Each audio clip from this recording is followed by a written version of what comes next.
Hello friends, welcome to IT index. इस video में जो हम लोग बात करने वाले हैं वो बीजीपी के एट्रीब्यूट्स के बारे में बात करेंगे, जिसमें से एक एट्रीब्यूट है एमईडी। एमईडी ऑप्शनल के अंदर एक नॉन ट्रांजिटिव एट्रीब्यूट है। बाकी सारे एट्रीब्यूट्स को मैंने चैनल पे ऑलरेडी एक्सप्लेन कर रखा है, मल्टीपल वीडियोज़ हैं। बीजीपी कम्युनिटी का ऑलरेडी वीडियो हम लोग प्रीवियस में लेके आए थे। अभी हम लोग जो बात करने वाले हैं वो एमईडी के बारे में बात करने वाले हैं, जो कि एक नॉन ट्रांजिटिव एट्रीब्यूट है। अब एमईडी की हेल्प से किस तरीके से service provider best path create कर सकता है and customer best path create कर सकता है, ये बात करेंगे, अभी इसमें डिस्कस करेंगे, राइट। और आपको एक प्रॉपर एक लैब करके भी दिखाएं, ठीक है। तो स्टार्ट करें। तो सबसे पहले मैं आपको कुछ बेसिक पॉइंट पे फोकस करना चाह रहा हूँ कि ट्रांजिटिव एंड नॉन ट्रांजिटिव का मतलब क्या है। देखिए, ट्रांजिटिव एट्रीब्यूट्स का मतलब ये है कि the attribute is passed by the BGP router even if the router does not know about it. मतलब राउटर को उसके बारे में नहीं पता है, उस एट्रीब्यूट के बारे में, फिर भी बीजीपी के केस में जो हमारा ट्रांजिटिव एट्रीब्यूट है वो उसकी इंफॉर्मेशन राउटर पास कर देगा, बीजीपी राउटर पास कर देगा। बट जो नॉन ट्रांजिटिव एट्रीब्यूट है उसकी इंफॉर्मेशन बीजीपी राउटर पास नहीं करेगा। लेकिन ध्यान रखना है, जो नॉन ट्रांजिटिव एट्रीब्यूट एमईडी के बारे में बात कर रहे हैं, ये यूज़ होता है ईबीजीपी नेबरशिप के केस में, राइट। इसका जो यूज़ है वो ईबीजीपी के केस में क्यों है? क्योंकि जब हम बात करते हैं सर्विस प्रोवाइडर टू कस्टमर और कस्टमर टू सर्विस प्रोवाइडर, तो ऑब्वियसली बात है कि डिफरेंट एएस के बारे में हम बात कर रहे होंगे। ओके, तो स्टार्ट करते हैं। ट्रांजिटिव एंड नॉन ट्रांजिटिव का आइडिया आपको लग गया। नॉन ट्रांजिटिव के केस में जो इन्फॉर्मेशन है वो डिफरेंट एएस में पास नहीं होगी, मीन्स अदर एएस में, मतलब राउटर पास नहीं करेगा डायरेक्टली इन्फॉर्मेशन, अपने नेबर तक अपडेट होगा, नेबर आगे पास नहीं करेगा, ठीक। आ जाओ, अब देखो एमईडी पे डिटेल डिस्कशन करेंगे, लैब के साथ करेंगे। MED attribute works in the different way. कह रहा है it effects on the neighbour router running different AS to make path as a best path. मतलब आप इतना समझो, मैं अपनी वर्डिंग में आपको एक अच्छे से एक्सप्लेन करता हूँ कि एमईडी का मतलब इतना सा है कि अगर सर्विस प्रोवाइडर है तो वो अपने एंड पे ये सेट कर सकता है कि जो कस्टमर एंड राउटर है वो किस पाथ को यूज़ करेगा, ट्रैफिक, मतलब उस ट्रैफिक किस पाथ को यूज़ करेगा उस पर्टिकुलर प्रीफिक्स तक रीच करने के लिए, ट्रैफिक फॉरवर्ड करने के लिए, राइट। सेम थिंग दूसरी चीज़, अपना जो कस्टमर एंड है वो भी ये डिसाइड कर सकता है एंड सर्विस प्रोवाइडर एंड को ये बता सकता है कि अगर कस्टमर एंड पे किसी प्रीफिक्स तक रीच करना है, ट्रैफिक फॉरवर्ड करना है, तो उस टाइम पे सर्विस प्रोवाइडर राउटर किस पाथ को as a best path consider करके कस्टमर एंड पे जो भी प्रीफिक्स है वहां तक रीच कर सकता है, अपने ट्रैफिक को भेज सकता है, राइट। क्लियर हुई बात। अब बात करते हैं कि एमईडी होता क्या है। Lower MED always prefer the router. जब भी हम एमईडी की बात करते हैं तो आप ऐसा मान के चलिए कि डिफरेंट एएस के बारे में बात कर रहे हैं, राइट। डिफरेंट एएस के केस में बात कर रहे हैं, सेम एएस के केस में बात नहीं कर रहे हैं। लेकिन अगर एमईडी लोअर है, मतलब मेरे पास दो पाथ से है, दो एएस, मतलब मेरे पास दो राउटर से मेरे पास अपडेट आ रहा है, एक R1 एक R2, इन दोनों से मेरे पास अपडेट आ रहा है, सेम प्रीफिक्सेस आ रहे हैं, राइट, और दोनों सेम एएस में है, ये ध्यान रखना है। मतलब मेरे पास जो बीजीपी अपडेट आ रहा है वो सेम एएस के दो राउटर से आ रहा है, राइट, और मेरा राउटर अदर एएस में है, दूसरे एएस में। तो उस टाइम पे मैं जो प्रीफिक्सेस रिसीव कर रहा हूं, तो रिसीव करने के टाइम पे मैं ये देखूंगा कि दोनों में से एमईडी किसकी लोअर है। मतलब अपडेट तो दोनों ने सेम भेजे, सेम प्रीफिक्स के बारे में, बट दोनों में से एमईडी किसकी लोअर है। जिसकी एमईडी लोअर होगी उस वाले राउटर को मैं एज ए बेस्ट, उस वाले नेक्स्ट होप को एज ए बेस्ट पाथ बना के ट्रैफिक को आगे फॉरवर्ड करेंगे to reach that prefix. Clear.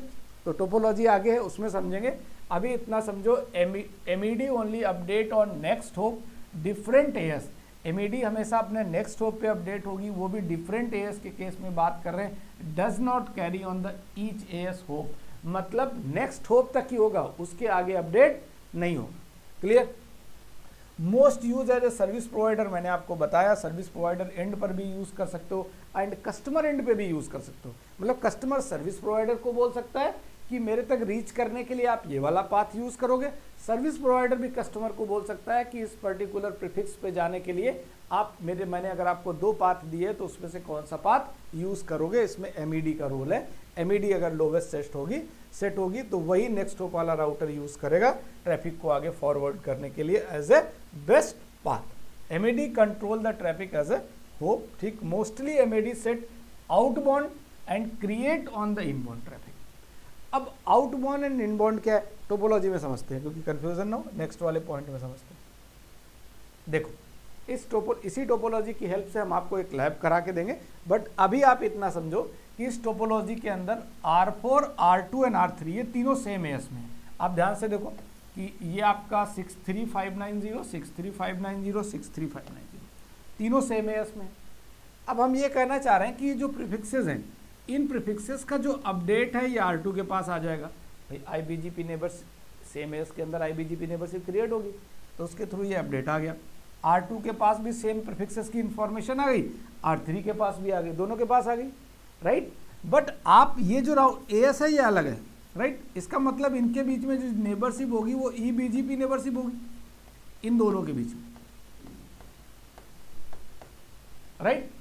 अब R2 राउटर जो BGP अपडेट R1 को भेज रहा है और R3 राउटर BGP अपडेट ये भी तो भेजेंगे आगे, और ये सेम प्रीफिक्सेस भेजेंगे, यही प्रीफिक्सेस R2 भी इसे भेजेगा, यही सेम प्रीफिक्सेस R3 भी इसको भेजेगा, राइट। बट जो आपके कस्टमर एंड है, ये कस्टमर एंड के राउटर है, तो अगर इस एंड के राउटर जितने भी हैं, ये राउटर्स में ये बोला जा रहा है कि जो भी मतलब R1 से ये बोला गया है कि अगर इन प्रीफिक्सेस को रीच करना है तो R1 से बोला गया कि जो ये वाला पाथ है वाया R2, R1 से बोला गया वाया R2 बेस्ट पाथ होगा इन प्रीफिक्सेस को रीच करने के लिए। आप कहोगे ये पता कैसे चलेगा, हम R2 पे MED सेट करेंगे, R2 पे MED सेट करेंगे इन प्रीफिक्सेस की लोअर, और इस तक BGP अपडेट आएगा। R3 पे MED सेट करेंगे यही सेम प्रीफिक्सेस की हायर, इधर BGP अपडेट आएगा। अब इसकी BGP टेबल में R2 के थ्रू जो प्रीफिक्स आए और R3 के थ्रू जो सेम प्रीफिक्सेस आए हैं, इन दोनों में MED चेक होगा, राइट। जब भी इस साइड से कोई ट्रैफिक आएगा इस तक रीच करने के लिए तो दोनों ही में क्या चेक होगा, MED चेक होगा, और MED लोअर दिखेगा इस नेक्स्ट हॉप वाले का, मतलब R2 से जो अपडेट आया है। तो इसका मतलब जो R1 राउटर है वो बेस्ट किसे बनाएगा, इसी पाथ को बेस्ट बनाएगा इन प्रीफिक्सेस तक पहुंचने के लिए, इन प्रीफिक्सेस तक ट्रैफिक को फॉरवर्ड करने के लिए। क्लियर हुई बात, मतलब आइडिया तो आपको लग गया ना। बाकी नेक्स्ट में बात करते हैं। देखो इस सेम टोपोलॉजी के साथ हम लोग कंटिन्यू करने वाले, ठीक है। अभी आप इतना समझो कि मैंने कुछ बेसिक पॉइंट लिखे कि जब कॉन्फ़िगरेशन करेंगे तो सबसे पहले BGP इनेबल करेंगे, आफ्टर दैट एक राउट मैप क्रिएट करेंगे R2 राउटर पे। देखो जो भी MED सेट करना है वो आप R2 पे सेट करोगे और R3 पे सेट करोगे। इसे बेस्ट बनाना है तो इस पे लोअर सेट कर दोगे, इसे बेस्ट बनाना है तो इस पे लोअर। अभी आप इसे बेस्ट बनाना चाह रहे हो, इस पे लोअर और इस पे हायर, तो ये क्या बन जाएगा, बेस्ट। लेकिन आप MED कॉन्फ़िगरेशन किस पे करोगे, R2 पे एंड R3 पे। इसके बाद ही तो अपडेट भेजोगे आप R1 को दोनों तरफ से। इधर से लोअर भेज देंगे तो इसको पता चल जाएगा कि ये लोअर है, यही बन जाएगा as a best path. After that apply the route map with neighbour next hop AS। यहाँ पे R2 रहेगा क्योंकि अभी तो R2 के बारे में बात कर रहे हैं कि इसी पे क्रिएट करेंगे तो इसी पे अप्लाई करेंगे, लोअर के साथ इस पे क्रिएट करेंगे, इसी पे अप्लाई करेंगे हायर के साथ, और ये बन जाएगा best. I think multiple times repeat किया, समझ में आ गया होगा कि MED का मतलब क्या है। MED एक optional and non transitive attributes है। जब हम customer end to service provider की बात करते हैं, service provider to customer end की बात करते हैं, तो उस टाइम पे MED को यूज़ करते हैं। लोअर MED कंसीडर होगा एज ए बेस्ट पाथ।